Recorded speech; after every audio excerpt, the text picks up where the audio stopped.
Good morning, viewer. Welcome to our Fosak TV USA. Here is the breaking news. Top US and Chinese officials hold high-stakes meeting in Rome. US National Security Advisor Jake Sullivan met Monday with top Chinese diplomat Yang Jiechi in Rome. Chinese state broadcaster CGTN reported. The Chinese state media report provided no further details on Monday's meeting, including the exact timing, what was discussed, and whether the meeting had concluded. Experts say the meeting between senior American and Chinese officials could have far-reaching consequences not only for the ongoing war in Ukraine but for China's role in the world and its relationships with the West. The meeting has also taken on additional urgency as concerns grow in the West that Beijing is not only siding with Russia by not condemning its aggression in Ukraine but could take further steps to aid its strategic partner. A senior US official told the reporter on Sunday that Moscow has asked Beijing for military assistance in Ukraine, including drones, such aids, while providing a significant boost to Russia would pose an enormous risk for China, which has so far sought to portray itself as a neutral actor in the conflict. China has denied it was asked by Russia for military equipment or other assistance to support its war in Ukraine. Kremlin spokesperson Dmitry Peskov on Monday also denied allegations Russia requested military assistance in Ukraine from China, pointing to report that Russia asked China for military help. Reached in Hesse, president of the Council of Foreign Relations, and such a choice would be a defining moment for China and the 21st century.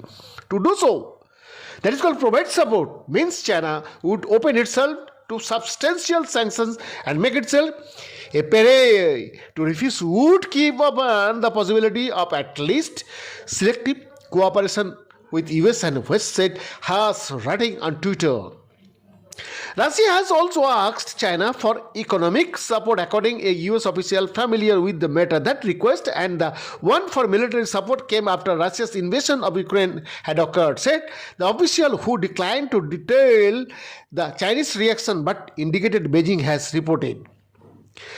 Sullivan told Dan Abbas on the State of the Union on Sunday that the US was watching closely to see whether China provides any support to Russia. It is concern of ours, and we have communicated to Beijing that we will not stand by and allow any country to compensate Russia for its losses from the economic sanctions, Sullivan said. The potential economic risks associated with support for Russia is unlikely to be lost on Chinese leader Xi Jinping, who is widely expected to secure a historic third term in power during the Communist Party's 20th National Congress in Beijing this fall. During such an important year, the Chinese government will be wary of becoming entangled in Western sanctions, which could be a blow to its economy during a time when Beijing has already set the lowest official target for economic growth in the last 3 decades.